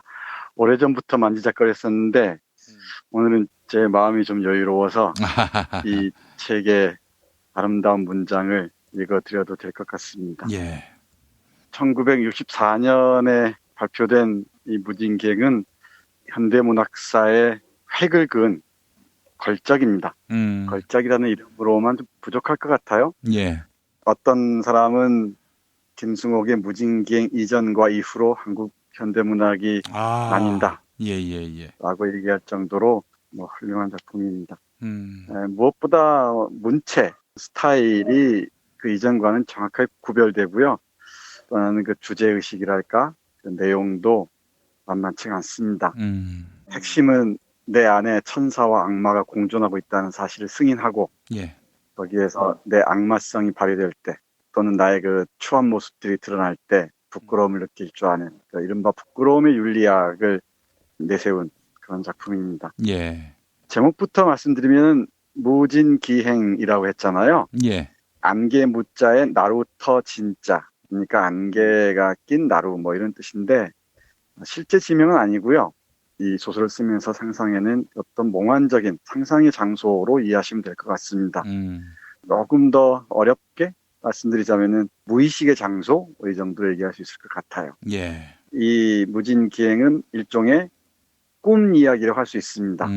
서울에서 무진이라는 곳으로 가서 다시 서울로 돌아오는 그 회로를 보여주는데요. 우리가 일상적인 삶을 누리다가 때로는 여행이라는 이름의 비일상적인 장소를 찾아가기도 하잖아요. 예. 그런 것처럼 일상의 삶에서 시달리다가 어떤 비일상적인 세계로 여행을 떠나서 과거의 자신도 떠올려보고 현재 자신의 위치도 한번 가늠해보고 지금 내가 무엇을 하고 있는지도 되돌아보고 그런 장소이기도 합니다. 뭐 여기에서 문학 강의를 할 수는 없는 노릇이고 청취자 여러분들 이 무진기행 찬찬히 읽어보시면은 우리 인간이 가지고 있는 양면성이 어떻게 드러나는지 그리고 우리의 꿈과 현실이 어떻게 대결하는지 등등 여러 가지 상념에 젖을 수 있으실 것 같습니다. 예. 등장인물은 뭐 크게 4명입니다. 서울에서 제약회사에 근무하는 중역인데 전무가 될 사람입니다. 그러니까 장인어른과 그 부잣집 그 아내의 도움으로 전무가 될 사람이고요. 이 무진에서 만난 사람은 국어 교사를 하는 박이라는 사람이 있고, 그리고 세무소장을 하고 있는 속물 중에 속물인 조라는 친구가 있고요. 그리고 무진경에서 만나는 유혹적인, 고혹적이라고도 하죠. 여성 하인숙이라는 사람이 있습니다. 이 작품은 오래전에 60년대 영화로도 만들어졌습니다. 김승국 선생이 직접 각본을 썼는데 안개라는 작품으로 나와 있으니까. 그때 배우가 보니까 신성일, 윤정희. 네, 맞습니다. 신성일, 윤정희였습니다. 보시면 이 소설을 읽고 그 영화를 보시면은 안개가 어떻게 그려져 있는지, 여기 작품의 화자인 윤희중과 하인숙의 사랑은 어떠한지 한번 보실 수 있을 것 같습니다. 무진이라는 곳에서 한바탕 꿈을 꾸는 거죠. 그러니까 조도 만나고 박도 만나고 하인숙도 만나는데 이 박이라는 친구는 나의 과거의 모습이고요. 젊었을 때 어떤 순수했던 모습이고, 그리고 조라는 사람은 지금 속물이 되어가는 나의 모습일 테고요. 그리고 하인숙이라는 사람은 어떤 욕망의 대상, 아름다운 여성 이렇게 볼 수 있을 것 같습니다. 한판 꿈을 꾸고 있는데 아내에게 서울로 올라오라는 전보를 받고서 돌아갈 수밖에 없는 그런 상황입니다. 그러면서 마지막 문장이 나는 심한 부끄러움을 깼다. 끝납니다. 우리가 꿈을 꾸다 보면 뭐 부끄러운 꿈도 꾸죠. 뭐 창피한 꿈도 꾸고. 그런데 이 소설 키워드가 핵심어가 부끄러움이라고 했잖아요. 부끄러움을 아는 사람은 자존감이 있는 사람이라고 합니다. 그러니까 자기 자존감이 없는 사람은 부끄러움 자체를 모르는 거죠. 그렇죠. 염치를 모르는 거죠. 얘기가 옆길을 셉니다마는 자한당의 포진에 있는 사람들 보면 부끄러움이라는 걸 모르잖아요. 염치라는 걸 전혀 모르죠. 자기 성찰 능력이 없는 거죠. 우리 유교 사상에서도 파렴치나 모렴치를 가장 악덕으로 삼잖아요. 정말 창피한 인간상으로 꼽는데 저자들이 부끄러움을 모르는 이유는 자존감이 없기 때문입니다. 자기가 뭐 하고 있는지, 어디에서 무슨 짓을 했고 또 앞으로 어떤 일을 할 것인지 전혀 그런 생각을 하지 못했기 때문에 염치도 모르고 부끄러움도 모르지 않나 싶습니다. 사실 노무현 전 대통령 돌아가시고 나서 수구 보수 성향의 일부 인사들 같은 경우 노무현 대통령이 뭐 뇌물 받아서 부끄러워서 자살했다 그러는데 뭐 얼토당토하는 얘기지만 그 말이 100% 사실이라고 치죠. 부끄러움을 알기 때문에 그래서 스스로 목숨을 끊었다는 얘기기도 한 거 아닙니까? 근데 너희들은 어떠냐 이거예요. 너희들은 이런 거에 뭐 부끄러움을 느끼냐 이거예요. 저는. 네, 그러게 말입니다. 정말 10만 번 양보해서 우리 노 대통령이 저들이 얘기하는 대로 뇌물에 연루됐다. 그래서 자결한다 그러잖아요. 스스로를 결단했다. 그럼 자기 목숨을 바쳤다는 것은 정말 깊은 양심을 갖고 있다는 거죠. 윤리감각이 확실하다는 거죠. 이건 부끄러움 아는 사람만이 자결을 할 수 있습니다. 강제로 일본에 병합됐을 때 매천 황현이 자결하지 않았습니까? 지식인으로 살기가 참 부끄럽다라고. 그런 그 부끄러움 알기 때문에 스스로 결단할 수 있는 거죠. 이렇게 순수 문학 작품처럼 보여도 얼마든지 우리가 해석하느냐에 따라서 다른 의미를 발견할 수가 있을 것 같습니다. 다시 돌아오죠. 이 무진을 묘사하는 문장이 있는데 아마 한국문학사의 명문장이라고 해도 과언이 아닐 겁니다. 읽어보겠습니다. 무진의 명산물이 없는 게 아니다. 나는 그것이 무엇인지 알고 있다. 그것은 안개다.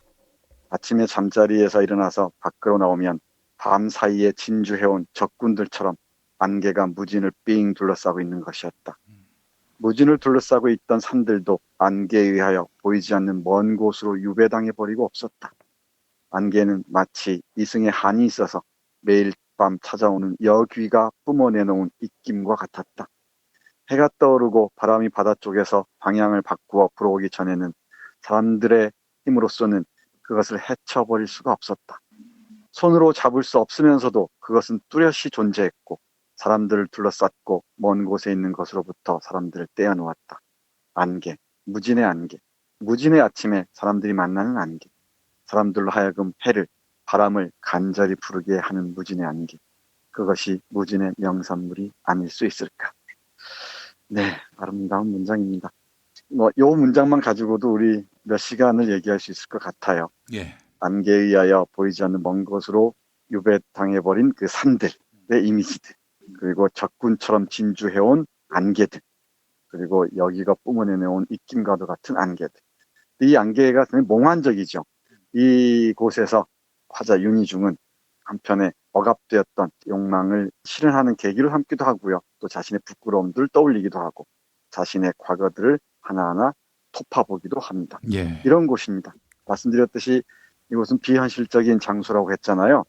여기서는 온갖 공상들이 가능한 곳이고 엉뚱한 생각들도 할 수 있고 아무런 부끄러움 없이 어떤 일이든 거침없이 해내곤 하는 꿈의 장소를 이렇게 표현한 것 같습니다.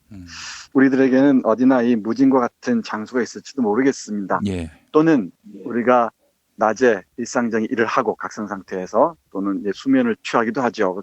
우리 잠을 자면서 꿈을 꾸잖아요. 그 꿈을 꾸는 현실, 그게 어쩌면 무진의 현실인지도 모르겠습니다. 이 따옴표를 한 실이겠죠. 또 하나 이 소설을 한 문장 한 문장 읽다 보면은 문장의 아름다움, 문체의 아름다움을 빠뜨릴 수가 없는데요. 개구리 울음소리 어떻게 묘사하고 있는지 읽어드리겠습니다. 언젠가 여름밤 멀고 가까운 논에서 들려오는 개구리들의 울음소리를 마치 수많은 비단 조개 껍데기를 한꺼번에 맞부빌 때나 나는 듯한 소리를 듣고 있을 때 나는 그 개구리 울음소리들이 나의 감각 속에서 반짝이고 있는 수없이 많은 별들로 바뀌어져 있는 것을 느끼곤 했었다. 청각의 이미지가 시각의 이미지로 바뀌어지는 이상한 현상이 나의 감각 속에서 일어나곤 했었던 것이다. 개구리 울음소리가 반짝이는 별들이라고 느낀 나의 감각은 왜 그렇게 뒤죽박죽이었을까? 그렇지만 밤하늘에서 쏟아질 듯이 반짝이고 있는 별들을 보고 개구리 울음소리가 귀에 들려오는 듯 했었던 것은 아니다. 별들을 보고 있으면 나는 나와 어느 별과 그리고 그 별과 또 다른 별들 사이의 안타까운 거리가 과학책에서 배운 바로서가 아니라 마치 나의 눈이 점점 정확해져 가고 있는 듯이 나의 시력이 뚜렷이 보여오는 것이었다. 아, 기가 막힙니다. 그러니까 개구리 울음소리에서 별을 생각하고요. 별 속에서 또 다른 나, 아득한 거리를 떠올리기도 합니다. 우리가 대담한 상상력, 이런 얘기를 하잖아요.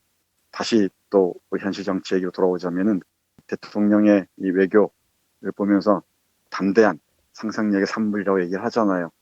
제가 보기에는 그건 독서 이력이 밑받침되기 때문에 가능한 게 아니냐 싶습니다. 현실을 타개할 수 있는 힘은 저는 늘 강조하듯이 상상력입니다. 예. 상상력은 타성적이고 관성적인 족쇄에 얽매인 게 아니잖아요. 지금 이 상황을 열어갈 수 있는 가장 강력한 힘 중에 하나가 저는 상상력이라고 생각해요.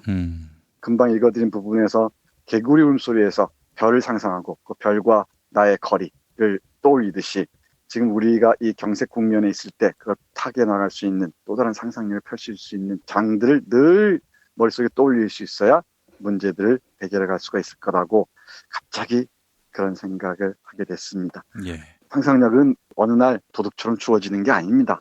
끈질긴 그 지속적인 독서 경험을 통해서 또 수많은 다른 장소들과의 만남을 통해서 또 나와 다른 수많은 사람들과의 관계를 통해서 빚어지는 것이겠죠.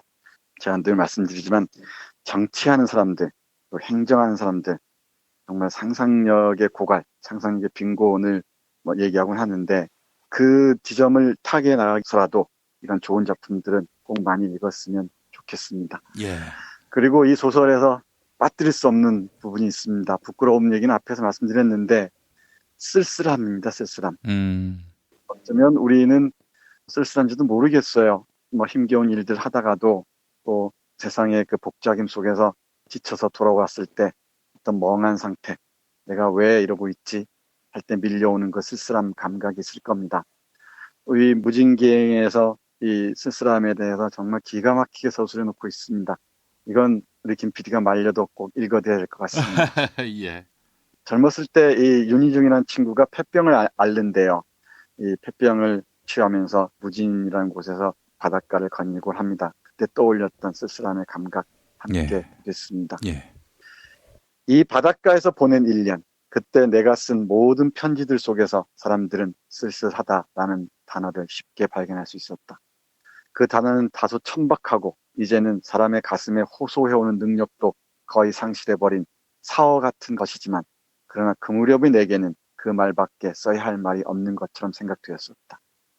아침에 백사장을 거니는 산보에서 느끼는 시간의 지루함과 낮잠에서 깨어나서 식은땀이 줄줄 흐르는 이마를 손바닥으로 닦으며 느끼는 허전함과 깊은 밤에 악몽으로부터 깨어나서 쿵쿵 소리를 내며 급하게 뛰고 있는 심장을 한 손으로 누르며 밤바다의 그 애처로운 울음소리에 귀를 기울이고 있을 때의 안타까움, 그런 것들이 굴 껍데기처럼 다닥다닥 붙어서 떨어질 줄 모르는 나의 생활을 나는 쓸쓸하다라는, 지금 생각하면 헛개비 같은 단어 하나로 대신시켰던 것이다. 바다는 상상도 되지 않는 먼지 낀 도시에서 바쁜 일과 중에 무표정한 우편 배달부가 던져주고 간 나의 편지 속에서 쓸쓸하다는 말을 보았을 때 그 편지를 받은 사람이 과연 무엇을 느끼거나 상상할 수 있었을까? 그 바닷가에서 그 편지를 내가 띄우고 도시에서 내가 그 편지를 받았다고 가정할 경우에도 내가 그 바닷가에서 그 단어에 걸어보던 모든 것에 만족할 만큼 도시의 내가 바닷가의 나의 심경에 공명할 수 있었을 것인가? 네, 이렇게 이어집니다. 바닷가의 나와 도시의 나는 일종의 분열되어 있죠. 바닷가에서는 충분히 쓸쓸하다라는 그 깊은 내면의 응시가 가능한데 도시에서는 그게 불가능하잖아요. 해서 우리가 여행이 필요하기도 하고 또 이런 꿈꿀 능력이 필요하기도 한 것 같습니다. 우리는 일상적인 존재이기도 하지만 꿈꾸는 존재이기도 하죠. 꿈과 일상 사이 그 팽팽한 긴장 속에서 나의 존재가 오롯이 드러날 수 있을 것이라고 생각합니다. 마치 우리 안에 악마와 청사가 공존하듯이 일상성과 또 몽환성이라고 하는데 몽환성이 공존하는 게 또 인간이기도 하죠. 이런저런 생각들을 하나하나 펼쳐 보이는 이 소설을 읽다 보면은 우리 청취자 여러분들도 과거에서부터 지금까지 내가 살아온 과정들을 하나하나 이렇게 기억하면서 하나씩 또 지워가기도 하면서 또 괄호 안에 넣어보기도 하면서 또 가끔씩은 쓸쓸함과 부끄러움에 몸소리를 치기도 하면서 또 다른 나를 만나실 수 있지 않을까 생각해 봅니다. 이런 한바탕 무진에서 꿈을 꾸고요. 이제 마지막에 아내가 서울로 빨리 돌아오라. 당신 빨리 전무로 돌아와야 된다. 라는 편지를 받고, 그러니까 아내가 이 몽환 상태, 꿈 상태를 깨우는 거죠. 이 무서운 아내가 깨우는 그 소리를 듣고서 돌아갑니다. 여기서 사랑했던 하인숙도 이제 접어야 되겠죠. 마지막 문장 짤막하게 읽어드리면 이렇습니다. 덜컹거리며 달리는 버스 속에 앉아서 나는 어디쯤에 선가 길가에 세워진 하얀 팻말을 보았다. 거기에는 선명한 검은 글씨로 당신은 무진읍을 떠나고 있습니다. 안녕히 가십시오. 라고 쓰여 있었다. 나는 심한 부끄러움을 느꼈다. 네, 이렇게 적혀 있습니다. 어떻게 설명드릴지 모르겠는데 너무나 제가 아끼는 소설이고요. 좋아하는 작품이어서 술 한잔 마시면서 밤새 여러분들께 이런저런 얘기를 들려드리기도 하고 또 여러분의 얘기를 듣고 싶기도 합니다.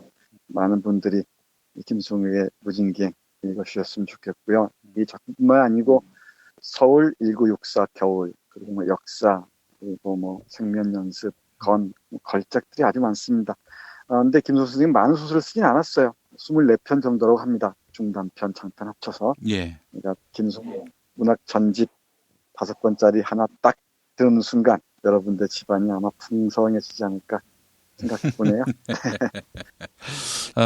영화로도 한 3편 정도 나왔는데 야한 장면도 있고 그렇더라고요. 네, 맞습니다. 야한 장면도 있습니다. 바로 그 인숙과 희중의 그 관계를 묘사하는 거겠죠. 그리고 또 다른 나라고 할 수 있는 그 박이라는 국어 선생과 조라는 그 세무서장도 있게 볼 수가 있을 겁니다. 이제 과거 소설 같은 경우 그야말로 권선징악의 단선적이었다면은 이 소설은 뭐 결말이 없어요, 한마디로 얘기해서. 뭐 갑자기. 네, 맞습니다. 아주 복잡다단하고요. 그래서 이른바 뭐 이 소설이 자아와 세계의 대결이었다면은 이 소설의 핵심은 내 안에서 그게 펼쳐진다는 거예요. 악과 선이 충돌하고 그리고 자랑스러움과 부끄러움이 충돌하고 거기에서 나에 대한 깊은 환멸에 빠지기도 하고 그렇다면 나는 누구인가, 나는 어때야 되는가 생각하면서 깊은 부끄러움에 빠지기도 하고 그런 모습을 정직하게 드러냈던 점에서 그 이전의 문학과는 정확하게 구분되는 것 같습니다. 예. 무진이란 곳이 실제로 존재하는 공간은 아닌 것 같고요. 그런데 순천이란 얘기도 있는데 아니 그럼 왜 순천이라고 안 하고 가상의 도시 이름을 만들었을까요? 아, 정말 중요한 질문 하셨습니다. 김승옥 선생님께서 순천에서 고등학교에 다니셨습니다. 예. 그래서 순천이 배경이라는 걸 짐작할 수가 있고요. 그런데 환상수첩이라는 또 걸작이 있는데 그건 순천만이 나옵니다. 배경이 바로. 여기서 무진기행을 한 이유는 그 몽상성, 몽환성을 드러내기 위해서였던 것 같습니다. 그러니까 실제 존재하는 곳이라기보다는 정말 존재하지 않는 우리의 꿈의 세계와 같은 곳이다. 모든 게 허용되는 어떤 내밀한 나의 그 수치심까지 또 나의 어떤 억압된 욕망까지도 다 펼쳐볼 수 있는 그런 곳이다. 또 과거가 숨쉬고 있는 곳이기도 하고 그래서 다양한 의미를 은유적으로 표현하기 위해서 무진이라는 가상의 공간을 설정한 게 아닌가 싶습니다. 그게 맞을 것 같고요. 순천에 많이 가보셨겠지만 순천만에 가시면은 김승옥 문학관에 들릴 수가 있을 겁니다. 거기에 가끔씩 시간을 잘 잡으시면은 김승옥 선생님을 만나볼 수도 있을 겁니다. 예. 한번 그쪽을 여행지로 삼아 가보셔도 좋을 것 같습니다. 네, 알겠습니다.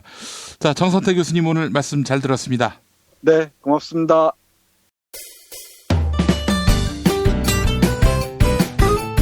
뉴스포렌메리와 함께하는 시간입니다. 김용민 트위터 계정에서는 매일 설문조사가 진행되고 있죠.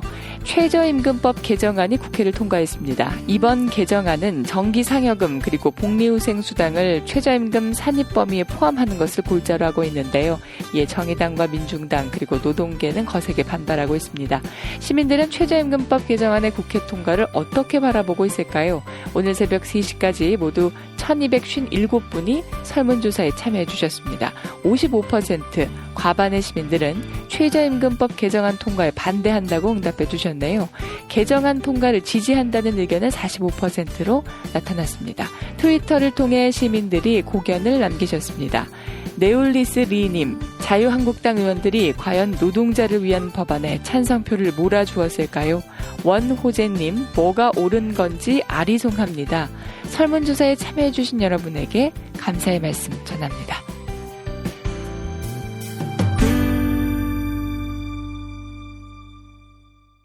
PPL 타임 안치스입니다.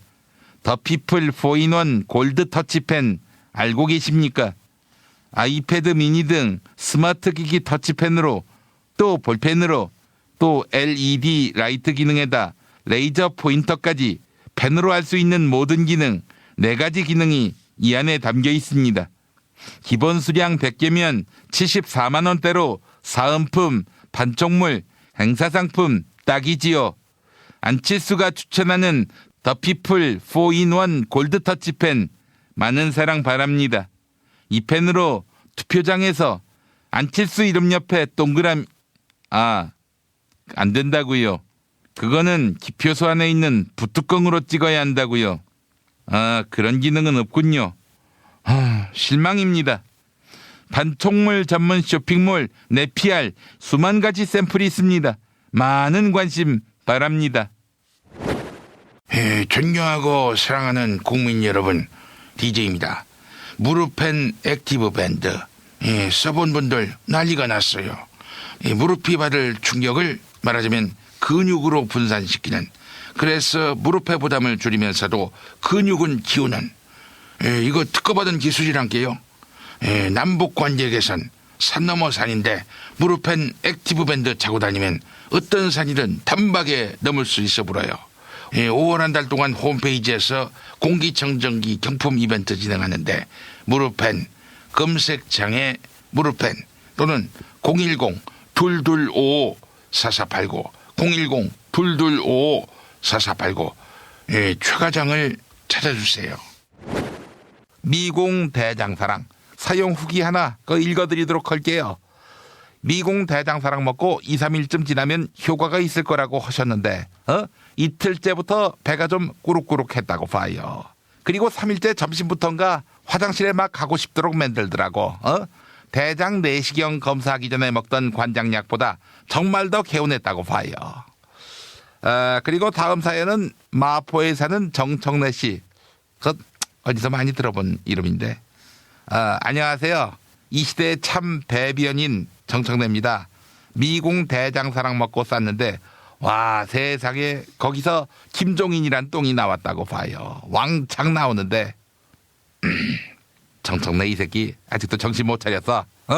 싸가지가 바가지인 새끼라고 봐요. 1522 8972 1522 8972 미궁 대장사랑. 안녕하십니까, 김성태입니다. 빼요앤 빼요미 사주 구매 후기 사실상 읽어봅니다. 확실히 안 먹고 자는 날과 먹고 자는 날은 사실상 확실히 다릅니다. 먹고 자면 다음날 효과를 확실하게 사실상 봅니다. 또 빼요앤 빼요미 사주 또 다른 구매 후기를 보겠습니다. 요번에 사실상 처음 구입해보는데 실제로 보름 정도 꾸준히 먹었더니 안 들어가던 바지가 사실상 들어갔습니다. 완전 신기. 1522-6648 1522-6648 혹은 검색창에 비타샵을 사실상 검색하시기 바랍니다. 그나저나 뱃살 다이어트 그런 상품은 안 나오는 겁니까? 사실상 문재인 정권의 폭거입니다. 모델은 나 김성태가 사실상 최선의 카드인데. 탄핵 때문에 뭐 이야기를 전달을 하려고 해도 길을 막고 듣질라나요. 해족 수준으로 쪼그라든 한국 보수. 회생의 길은 과연 있을까?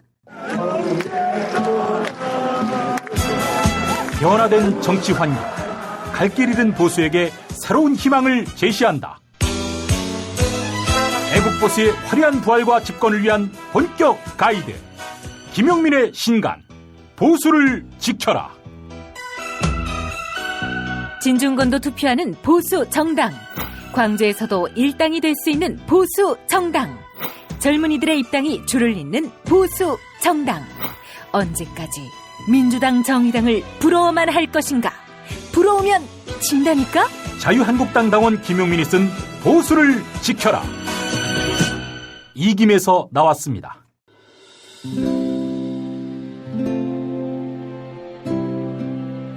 그러니까 목사님은 우리 남북 관계에 있어서도 큰 정기를 마련해 주셨습니다. 늦봄 문익환 목사 탄생 100주년. 민주화와 통일운동을 위해 11년 4개월간 옥고를 마다하지 않은 행동하는 양심. 오늘 우리가 누리고 있는 이 민주주의 또 문익환 목사님 이 덕분이 아주 큽니다. 그가 24년 동안 살았던 서울 강북구 인수복로 통일의 집이 6월 1일 문익환 통일의 집 박물관으로 거듭납니다. 사람들이 이렇게 항상 북적북적 이렇게 했던 공간이라 아버지한테만 아니라 우리 모두들한테 굉장히 큰 의미가 있는 통일의 역사를 기억하며 통일의 길을 모색하는 문익환 통일의 집 박물관 기념사업 추진위원으로 함께해 주시겠습니까? 이건 단지 어떤 유가족들의 유산이 아니라 우리 시대가 가지고 있는 유산이기 때문에. 자세한 안내는 포털 사이트에서 문익환 통일의 집을 입력해 주세요.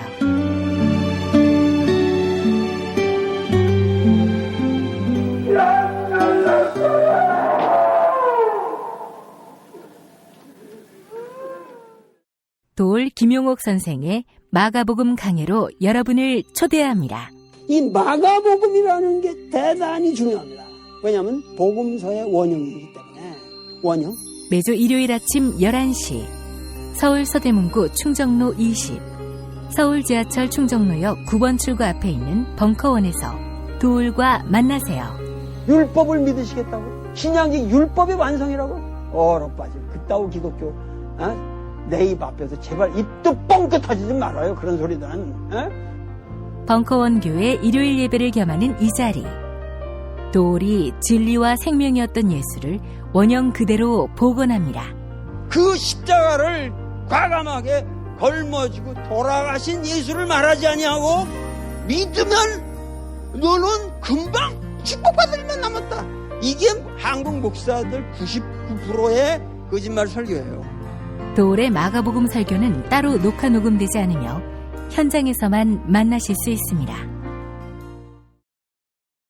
뉴스듣기 능력평가 정답 맞히신 분들 소개합니다. 20대 국회 전반기 부회의장은 자유한국당 심재철 의원과 이 사람이죠. 어제 뉴스듣기 능력평가 문제는 다른 한 명의 국회 부의장이 누구인지 맞히는 거였는데요. 정답은 바른미래당 박주선 의원입니다. 정답자 아메리노스님, 다음 정답자 허허바담님, 자유한국당의 바락질, 너무나 징글징글합니다. 클로징 사연 당첨자는 해달별님입니다. 게시판에 이메일 적어주시면 별을 따다 구운 과자에서 만든 강릉두부도넛 보내드립니다. 이재용, 정의선, 구광모의 승계 욕망, 이런 제목의 경향신문 박용채 논설위원 칼럼 소개합니다. 지금의 재벌 가업 승계는 소유와 경영이라는 두 마리 토끼를 잡을 수 있다는 판단에서 비롯된 것일 게다. 재벌들은 한국 기업들이 이만큼 성장한 것이 오너들의 빠른 결정과 통 큰 투자 등으로 인한 결과물이라며 후계자들이 역량을 발휘할 수 있을 때까지 기다려달라고 말한다. 하지만 과거 1, 2세 때와 달리 최근 불거지고 있는 모든 재벌 문제가 후계자의 지배율을 높이는 과정에서 발생한 것임을 감안하면 이런 설명은 온당치 않다. 한국 재벌이 피부치인 단 한 사람의 승계를 위해 산업 생태계를 혼탁하게 하고 있는 것은 더 이상 놀라운 이야기가 아니다. 계열사는 승계를 위한 도구로 활용됐고 수단인 일감 몰아주기는 경쟁사들의 성장을 가로막으면서 재계의 혁신 능력을 후퇴시켰다. 재벌의 투명성 강화와 사회적 책임 요구가 시대적 요청이 된 것도 이 때문일 것이다. 이런 측면에서 보면 소유와 경영을 함께 가져가는 재벌 모델은 더 이상 유효하지 않다. 후계자들은 지분율을 높여 그룹을 지배하려 하기에 앞서 경영 능력부터 인정받아야 한다. 시장의 신뢰를 얻지 못하면 전문 경영인에게 넘겨주고 후선으로 물러나 대주주 역할로 끝나야 한다. 그래야 기업도 살고 주주도 산다. 이는 최근 부각되는 글로벌 투기 자본의 무차별 공격에서 벗어나는 일이기도 하다. 네, 두말하면 잔소리지요. 이제 재벌 체제는 끝났습니다. 다 알면서 이런 얘기를 안 하지요. 주류 언론들. 광고 받으려면 이런 소리 못 하거든요. 국민이 나서야 할 때입니다. 사고 치면 죄송합니다. 이 말하는 거 말고는 아무것도 안 하는, 그래놓고 또 사고 치는 재벌 사라지라고. 네, 1부 들어주셔서 감사합니다. 2부도 있습니다.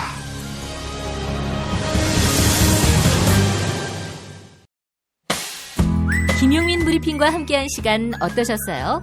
다음 시간에도 보다 바르고 알차며 즐거운 정보로 여러분을 찾아가겠습니다. 팟캐스트 포털 팟빵에서 다운로드하기, 구독하기, 별점 주기, 댓글 달기로 응원해주세요. 잊지 마세요. 다운로드하기, 구독하기, 별점 주기, 댓글 달기.